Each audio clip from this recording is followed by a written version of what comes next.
Hey YouTube, it's Elliot again. I'm going to do a quick video review for you for the Mcfarlane My Hero Academia Endeavor action figure. I just picked this thing up over the weekend at a Target store in Virginia. Came across him on the shelf. I hadn't seen him anywhere, and I haven't seen any videos on YouTube that are doing reviews for this guy.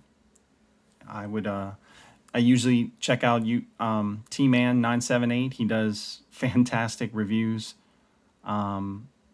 especially for articulation, which is what I'm a fan of. You know, I'm a fan of action figures that have great materials, design features, engineering, and I really like the ability for an action figure to be able to move. McFarlane is always not, he's not always the best at that. Okay, he usually does a really good job with the sculpt, and articulation is usually close but never spot on. Here's the packaging. I'm not really sure if anybody's looking to see the packaging for this guy. Simple. If you need to try to find it in your Target store, this is the barcode. So best of luck to you. Now, real quickly, let's get down to the figure. If you can see here, the guy's got a great sculpt. I think the translucent plastic that they use for the flames looks good. I mean, flames are hard to do to look realistic on a toy, but for what's here, I'd say I wish it had maybe more of a gradient and was a little bit lighter on the ends, but I'm not going to complain. The toy was $19.99 plus tax. There's not really a whole lot I can say about that. One thing I will talk about is there's a lot of hard plastic used here. Like this is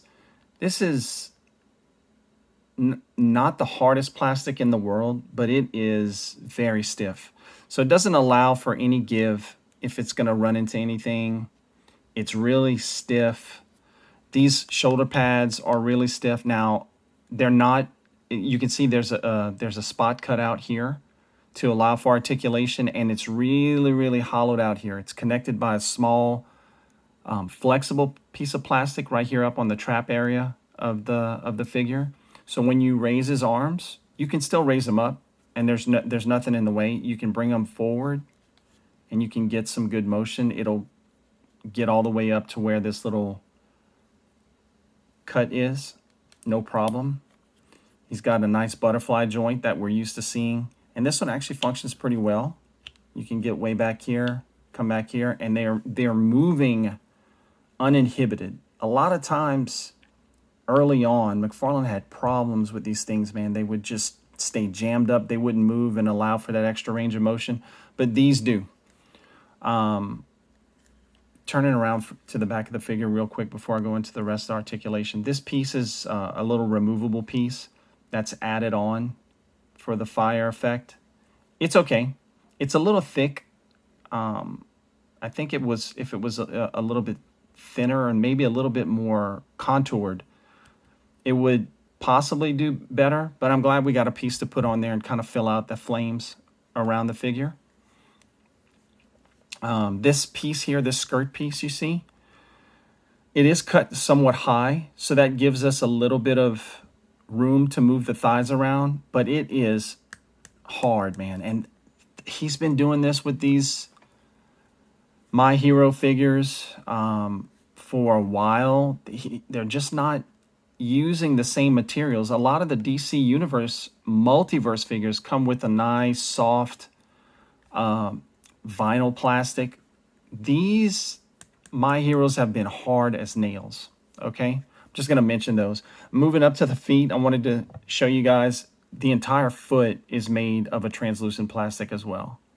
So you can see that awkward angle that he's got, that ball joint going into the foot. Man, if he would just sink that ball joint down a little bit more so we can get a little better forward facing pin, these things would have a great ankle articulation.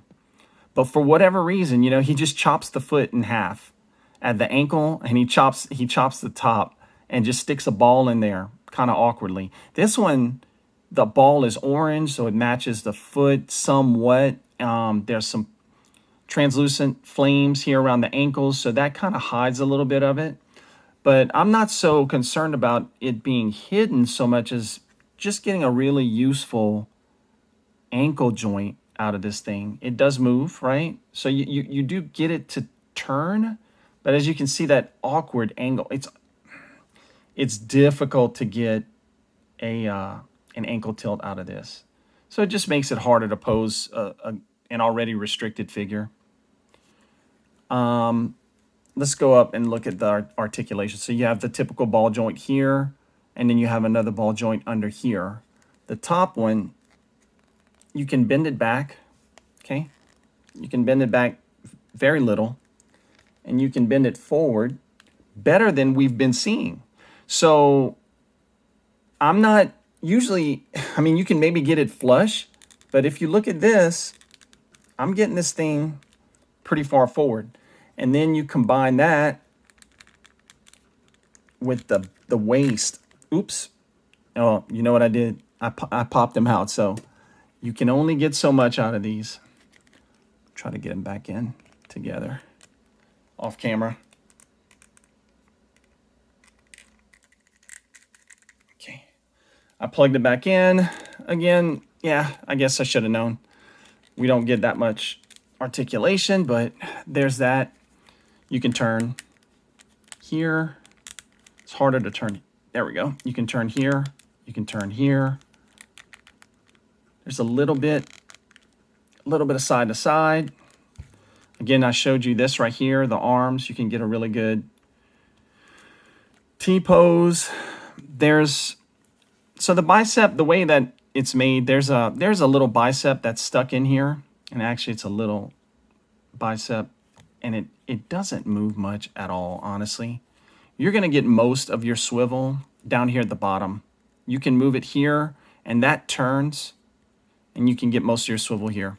This was really, it's kind of sculpted to match where the shoulder meets. So you get a tiny little bit of movement. It's really not worth it. You can bend these now that we're here.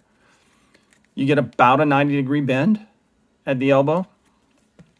I'm sorry, guys. I'm on a small table. If, in fact, the camera angles start to mess with you, I'm sorry. It's just this tiny table. But, yeah, these go 90 degrees, and then moving down to the legs, you're going to take a look. Man, it's got some good texture on this.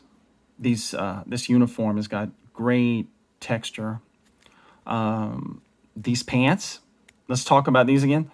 These are freaking hard, man. These are not the soft pants that you've been seeing with a lot of his multiverse stuff. So, but moving up, you can see I can still get his leg up a little bit. Now, to be fair, right? Endeavor is not an acrobatic character in the anime. There's your legs going out there. Not too bad. Same thing here. You can get the leg out about here. If this was softer, it would go 90 degrees, no issue. As far as turning the leg, you know, there we go. We get a little bit, right? A little bit out, quite a bit in. So that'll help you a little bit with your posing. Double jointed knees that you're used to with Mcfarlane. They move good. And then here we are, there's no boot cut. And the same thing I was describing earlier with these, with that big ball joint, you get kind of a harsh click. 1, 2 big detents, which make it super stupid hard to find a way to pose this thing. You do get a way to rock it, but it's at an awkward angle.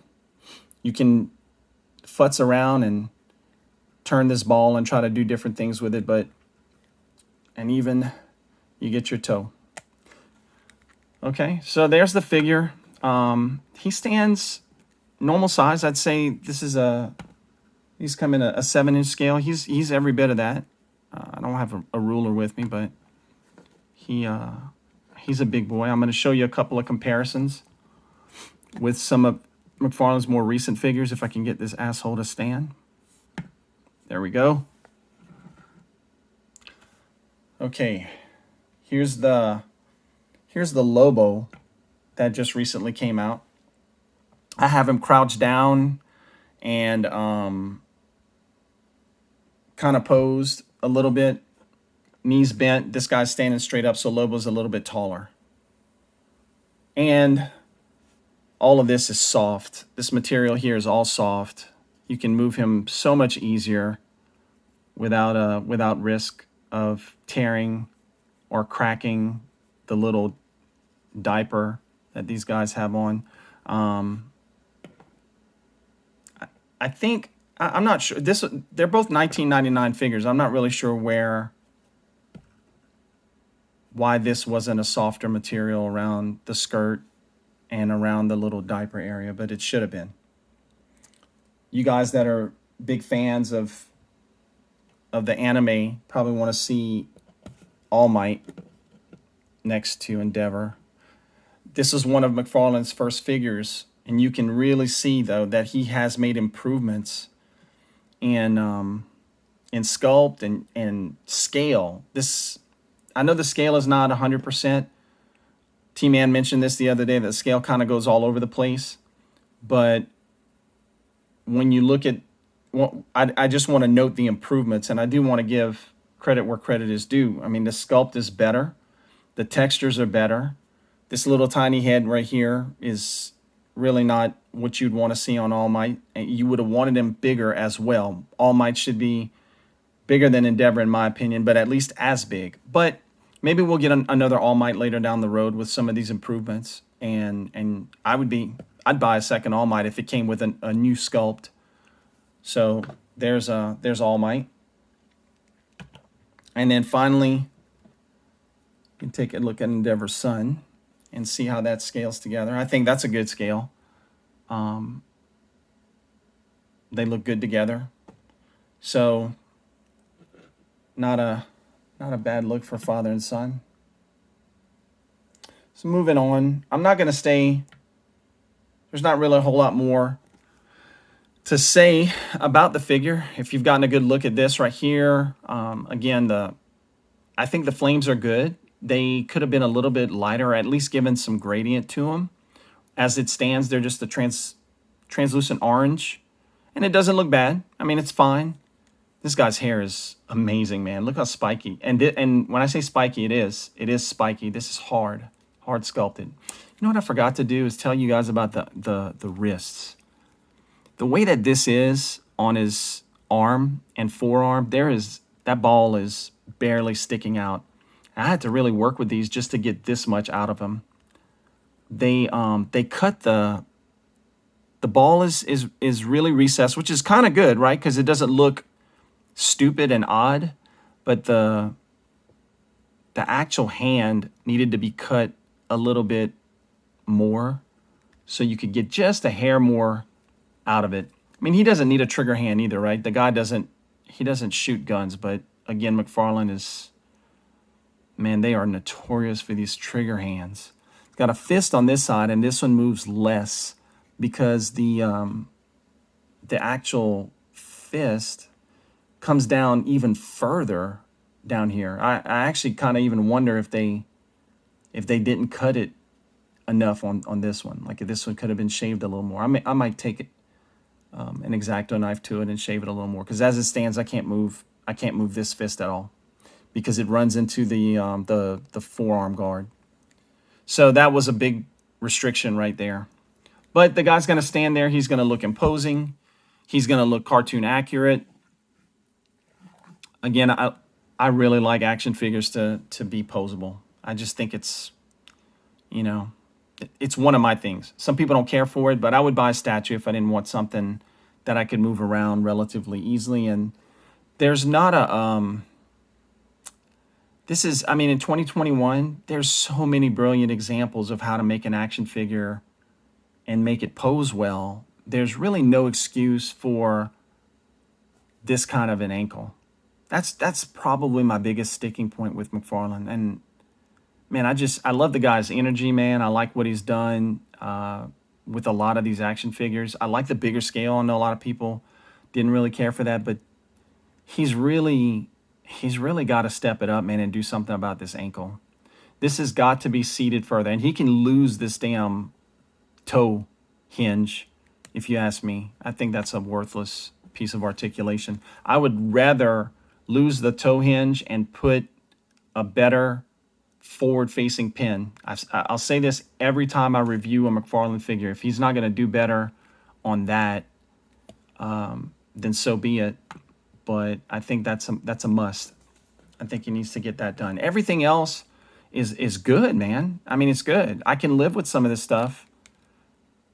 Use softer materials wherever possible,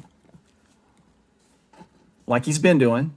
So anyway, I'm going to wrap this up, and I hope you guys have found this helpful. If it is, leave a like. Any comments that you have, go ahead and leave them in there. And any questions that I can answer, let me know. And have a happy holiday.